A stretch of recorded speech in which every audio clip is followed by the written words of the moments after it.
स्वागत करता है रेक्स इंस्टीट्यूट भोपाल। आइए चलते हैं, लैपटॉप का कुछ सर्किट बताने जा रहा हूँ तो उसको ध्यान से क्लास में बच्चों को दिखाना है मुझे, और इसका लाइव भी कर रहा हूँ। चलिए, बेसिकली लैपटॉप में आप एक चीज़ याद रखिएगा, जब भी आपको काम करना है तो कुछ चीज़ें आपको ध्यान होनी चाहिए कि लैपटॉप में हमें कैसे सर्किट को पकड़ना है, कैसे सर्किट को पढ़ना है, ये चीज़ आपको पता होना चाहिए। जब भी लैपटॉप आप ओपन कर रहे हैं, लैपटॉप खोल रहे हैं, ऐसे इंस्टीट्यूट से सीखिए जिनको काम आता है, जहाँ पर ऑनर खुद पढ़ा रहा है।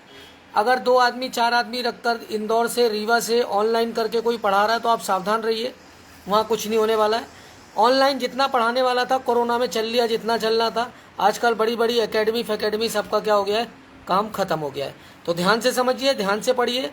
एक्चुअल रिपेयरिंग, एक्चुअल लैपटॉप का institute, actual mobile, actual DJ amplifier, actual CCTV camera, fridge, AC, washing machine, जो हम पढ़ाएंगे वो चीज़ आपको समझ में आएगी। अब सबसे पहले ध्यान रखिए कि अगर लैपटॉप है, लैपटॉप में अगर वोल्ट इन सर्किट है तो वोल्ट इन सर्किट के कम से कम 20 प्रोबेबिलिटीज़ हैं। अगर वो 20 प्रोबेबिलिटी आपको नहीं पता है तो आप वोल्ट इन सर्किट पर काम नहीं कर सकते हैं। ठीक है, आज मैं वोल्ट इन सर्किट समझा चुका हूँ, उसके आगे बढ़ता हूँ। जो करंट सेंस रजिस्टर है वहाँ पर 19 वोल्ट आया हुआ है, और ये 19 वोल्ट के अलावा यहाँ पर 18.5 वाला है तो 18.5, 15 है तो 15, हम मीन 19 को लेके चलते हैं। ये CLR जब आगे बढ़ता है, इससे पहले सबसे पहले कहाँ जाएगा, चार्जिंग सेक्शन में। चार्जिंग सेक्शन में क्या होगा, ये वोल्ट इन 19 उतरेगा, यहाँ पर ड्रेन होगा, ड्रेन के बाद सोर्स, फिर सेकेंडरी का ड्रेन, और फिर क्या होगा, आउट होगा। तो ये चीज़ ध्यान रखिएगा कि प्रॉपर तरीके से ही आपको क्या होना है, चीज़ों को समझना है। ये क्लियर हो गया। तो सबसे पहले आपको ये चीज़, अब ये यहाँ से ये फिर क्या होगा, आउट होगा कॉइल के थ्रू, फिर कहाँ जाएगा, current sense, sorry discharging section है, डिस्चार्जिंग मॉसफेट से फिर क्या हो जाएगा, ये आउट हो जाएगा। यहाँ drain, source drain, N channel, P channel, further चीज़ें, और फिर ये कहाँ जाएगा, ये B+ के रूप में क्या हो जाएगा, कॉमन पॉइंट पे आएगा, और ये 19 और ये B+ क्या होगा, आउट होगा। ये चीज़ आपको ध्यान रखना है। अब ये चीज़ जो है, ये जो B+ और 19+ है, ये क्या होगा, यहाँ पर आपका आगे बढ़ेगा तो देखिए ये B+ हुआ, ये 19 यहाँ पे आया। तो सबसे पहला चार्जिंग सेक्शन, चार्जिंग सेक्शन में क्या होगा, चार्जिंग निकाल दें। अब यहाँ पर क्या होगा, ये अब आपका क्या होगा, ये 19 वोल्ट। सबसे पहले आपको क्या समझना है कि जो आपका स्विचिंग सर्किट है, क्या है, switching circuit. Switching circuit basically कितने तरह के हैं हमारे लैपटॉप में, जो यूज़ होगा वो मैं आपको बताने जा रहा हूँ। अभी स्विचिंग सर्किट पर क्लास नहीं, सिर्फ स्विचिंग सर्किट जो लैपटॉप में यूज़ होता है। सबसे पहला चार्जिंग IC, फिर दूसरा स्टेप डाउन, फिर तीसरा आगे कहाँ जा सकता है, CPU, फिर रैम, फिर नॉर्थ ब्रिज। ये इस तरह से आगे चलता है। तो जहाँ भी चार्जिंग IC, जहाँ भी आपका स्विचिंग सर्किट है, वहाँ की कहानी देखिए। वहाँ पर जो प्रोबेबिलिटीज़ हैं, 1 MOSFET, 2 MOSFET, 1 MOSFET, 2 MOSFET। हमेशा ध्यान रखिए कहाँ पे जाएगा, इसके ड्रेन पर, इसके सोर्स पर, सॉरी इसके सोर्स पर ये गेट होगा, इसके ड्रेन पर ये सोर्स, सेकेंडरी का सोर्स हमेशा क्या होगा, आउट होगा। और गेट कहाँ लगे होंगे, रेगुलेटर से। और ये कहाँ जाएगा, कॉइल से, कैपेसिटर से, और जो आउटपुट पे कैपेसिटर होगा वो पोलर होगा। और ये क्या होगा, आउटपुट हो के रैम है तो रैम पर, CPU है तो CPU पर, हर जगह जाएगा। अभी मैं इसका प्रैक्टिकल भी दिखाता हूँ। अब यहाँ से देखिए आप ध्यान से, अब ये जो स्विचिंग सर्किट है यही हर जगह चलना है। अब इसमें क्या होगा, और क्या पॉसिबिलिटीज़ हो सकती है, प्रोबेबिलिटीज़, 1 MOSFET,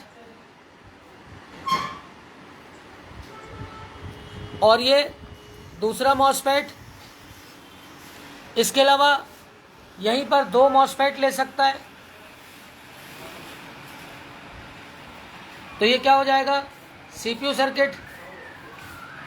ठीक है, मतलब 4 MOSFET का कॉम्बिनेशन, या क्या हो सकता है 3-5 का सेक्शन। ये दूसरी, यहाँ पर भी सब में कहाँ जाएगा, ड्रेन पर, ड्रेन से सोर्स, सोर्स से सेकेंडरी का ड्रेन, और सेकेंडरी का सोर्स क्या हो जाएगा, ग्राउंड। और यहाँ पर इनपुट कैसे होगा, कहाँ से होगा, वोल्ट इन से, कॉइल और क्या लगेगा, कैपेसिटर। यहाँ भी क्या लगेगा, कॉइल और कैपेसिटर। कौन सा, नॉन पोलर। ये हो गया आपका 3, 5 और सीपीयू सेक्शन। इसके अलावा कहाँ जाएगा, नॉर्थ ब्रिज में। तो नॉर्थ ब्रिज में पॉसिबिलिटी क्या होगी, वही 2 मॉसफेट लगा सकते हैं 8 लैक्स के, और फिर वही क्या होगा, वोल्ट इन। वोल्ट इन के बाद क्या होगा, वोल्ट इन के बाद क्या होगा, यहाँ सोर्स, ये ड्रेन, और ये क्या हो जाएगा, ग्राउंड। ये हो जाएगा नॉर्थ ब्रिज। नॉर्थ ब्रिज और जो आजकल का पीसीएच बोर्ड है और एसएचसी बोर्ड है, पीसीएच बोर्ड में जो आपका सीपीयू सप्लाई है क्या क्या हो सकती है, पीएलएल वोल्टेज, और रैम का वोल्टेज भी जाता है, कोर वोल्टेज भी जाता है, और वीटीटी वोल्टेज भी जाता है। तो सीपीयू सर्किट जब समझाऊंगा तो ये चारों वोल्ट और चारों चीज़ सीपीयू पर और पीसीएच पर कौन कौन से वोल्टेज जाते हैं, सारी चीज़ें आपको बताऊंगा। तो पीएलएल क्या है, रैम का वोल्टेज क्यों जाता है, कोर वोल्टेज क्या है, वीटीटी वोल्टेज क्या है, ये सब। इसके अलावा इसमें ग्राफिक्स का वोल्टेज जाता है, जीएफएक्स। तो 5 वोल्टेज आपके कहाँ जाएंगे, सीपीयू के अंदर जाएंगे। ये हमें समझना है, आगे मैं सर्किट में समझाऊंगा। आज मैं समझा रहा था आपको जो मेन चीज़ है वो क्या है कि आपका जो स्विचिंग सर्किट है 2 मॉसफेट के कॉम्बिनेशन में, 4 मॉसफेट के कॉम्बिनेशन में, प्राइमरी में 1, सेकेंडरी में 2, प्राइमरी में 3 लैक्स का, सेकेंडरी में 8 लैक्स का, कोई भी कॉम्बिनेशन लैपटॉप के अंदर ये दे सकते हैं। अब इसको हमें पकड़ना कैसे, सबसे पहले मैं आपको समझा रहा हूँ, ध्यान से देखिए। तुम लोग को आ रहा समझ में? सबसे पहले मान लीजिए 8 लैक्स का मॉसफेट है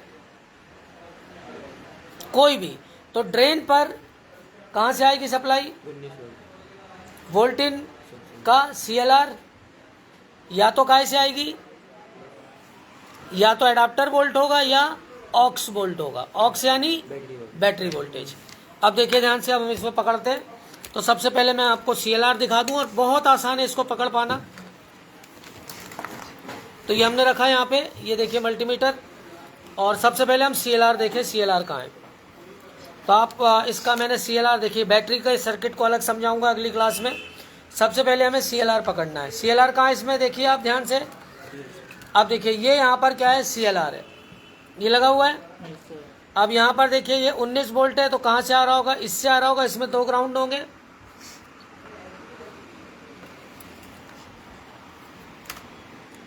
ये पहले मैं ग्राउंड को अलग करूं,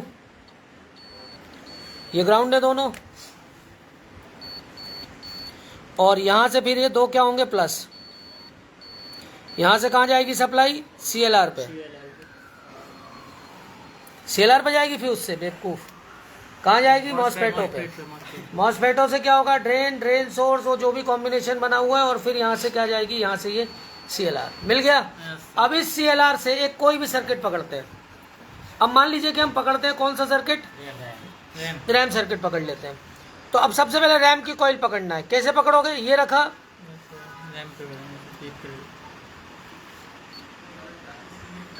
बच गई।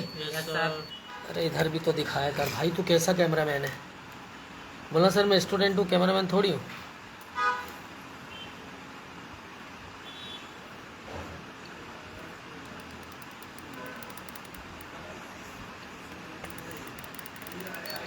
ये रैम क्लियर।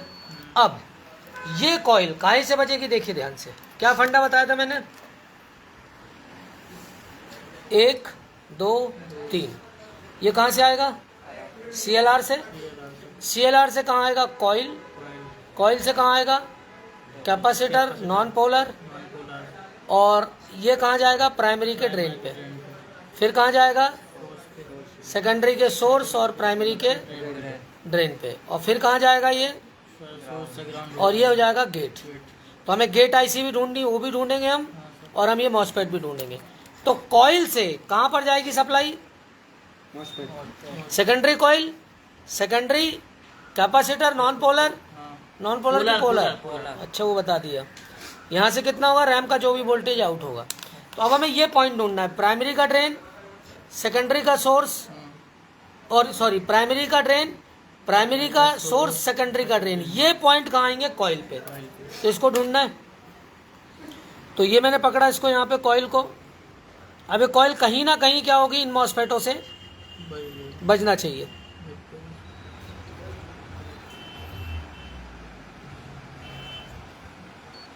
बच गई? Yes sir.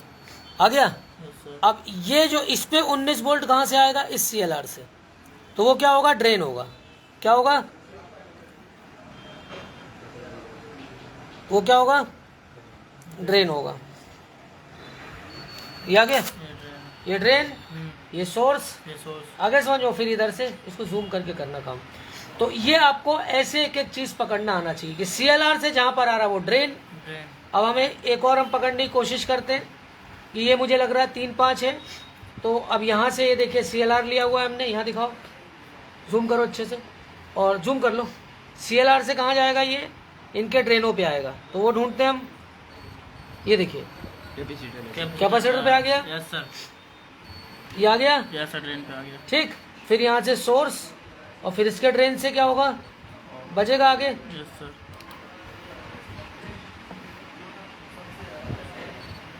बच गया। Yes sir. और फिर इसके क्या होगा? कॉइल। और कॉइल से फिर क्या होगा? ये 3 की कॉइल, ये 5 की कॉइल। फिर आउटपुट कैपेसिटर लगा है। हाँ सर। इससे क्या होगा? ये आउट होगा। आउट होगा। ठीक है। ये देखो यहाँ से आउटपुट कैपेसिटर भी पकड़ते हैं।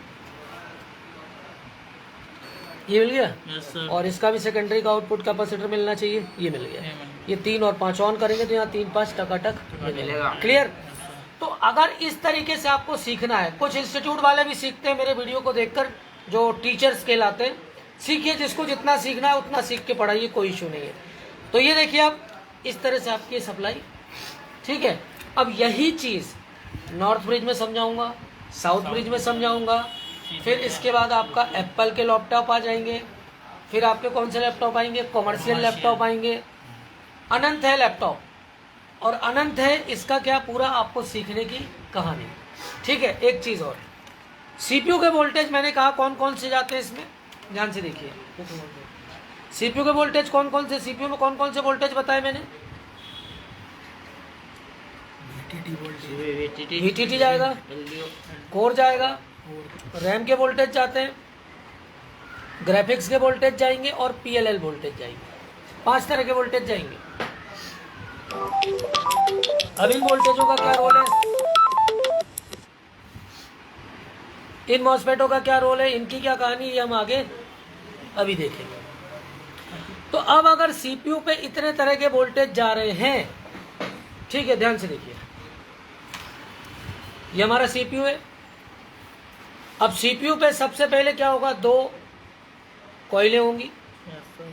ये दोनों कॉइलें आपस में बज रही होंगी। कौन सी कॉइल हो गई? Core coil. ठीक। इसके अलावा 2 कॉइल और हो सकती है, जो ग्राफिक्स के लिए हो सकती है।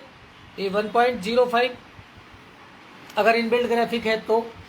इसके अलावा PLL और VTT और रैम का वोल्टेज। रैम का वोल्टेज इस पर कभी डायरेक्ट नहीं जाएगा। क्या नहीं जाएगा? डायरेक्ट। यहाँ पर एक क्या लगा हो सकता है? मॉसफेट। क्या लगा हो सकता है? मॉसफेट। तो मॉसफेट के थ्रू इस पे जाएगा। अब मैं आपको PLL और VTT पर क्यों लाया हूँ, ध्यान से देखिए। इसको मैं डिटेल में बताऊंगा। ये हमारा एक IC लगी है जिसपे वोल्ट इन हो रहा है और ये निकाल रही है 1.8। ये दूसरी IC है, इस पे वोल्ट इन हो रहा है, कॉइल लगी है, कैपेसिटर लगा है, कॉइल है, कैपेसिटर है और आउटपुट हो रहा है। ठीक। अब इन्होंने क्या किया, जो स्विचिंग सर्किट है वो इन IC के अंदर डाल दी। ठीक। ये यहीं पर आपने क्या लगा दिया है? रेगुलेटर। यहाँ पर वोल्ट इन करा है इससे। तो आपको ऐसी ICयाँ भी दिखेंगी, है ना। जब आप CPU का ये सारे वोल्टेज आगे चेक करोगे तो ऐसी ICयाँ भी दिखेंगी जो इन लेंगी और सीधा आउट कर देंगी। तो उनके अंदर स्विचिंग सर्किट ऐसे बना होता है। ठीक है। तो ये चीज़ भी ध्यान रखना है। इसको भी अभी आगे मैं समझाऊंगा जिस दिन CPU सर्किट आपको समझाऊंगा। तो PLL voltage, VTT voltage, core voltage, RAM का वोल्टेज, ग्राफिक्स का। हाँ, अब सीपीयू में अगर ग्राफिक्स इनबिल्ट नहीं है तो क्या कहानी होगी बताऊंगा। अगर सीपीयू में ग्राफिक्स इनबिल्ट नहीं है, ग्राफिक्स बाहर है, तो ये सीपीयू है, तो ग्राफिक्स की चिप जो होगी उसके अंदर बहुत सारे ऐसे ऐसे क्या दिखेंगे आपको, कंपोनेंट्स दिखेंगे, प्लस उसकी क्या दिख सकती है, ऐसे ऊपर आईसी दिख सकती है, ठीक है। और इसके अलावा क्या होगा, यहाँ पर आपकी क्या होगी, वीडियो रैम जी, हाँ, इसमें क्या होगा, वीडियो रैम होगी, क्या होगी, वीडियो रैम। और वीडियो रैम में वोल्टेज कहाँ से आएगा, तो वीडियो रैम में वोल्टेज जाएगा कहाँ से जाएगा, जो रैम का वोल्टेज है वो इसमें जाएगा। ये सब सर्किट में धीरे धीरे करके क्या करूँगा, आगे आपको पढ़ाऊंगा। क्लियर हो गई कहानी। तो ये सारी कॉइल पकड़ना आ गई, रैम सेक्शन पकड़ना आ गया, सीपीयू पकड़ना आ गया, कोई दिक्कत तो नहीं। इस तरह से अपने को आगे बढ़ना है। इस तरह से हम सारी चीज़ें कराते हैं। पढ़िए उनसे जिन्हें काम आता है, जिन्होंने रिपेयरिंग करी हुई है। रात भर यूट्यूब देखेंगे, रात भर व्हाट्सएप देखेंगे, हमारे वीडियोस देखेंगे, और सुबह आरटीसी सेक्शन को आरटी बोलते हुए पढ़ाना चालू कर देंगे। तो सावधान रहिए ऐसे इंस्टीट्यूटों से, डेमो इंस्टीट्यूटों से। कई बच्चे डेमो के अभी और आए हमारे यहाँ, उनसे ही बहुत जल्दी आपको मिलवाने वाला हूँ। मोबाइल के बच्चे हैं तो, और बहुत परेशान होकर वहाँ से आए, एक एक दो दो दिन डेमो भी लिया, कई तो 10-10 दिन बैठ के आए। Thanks for the watch.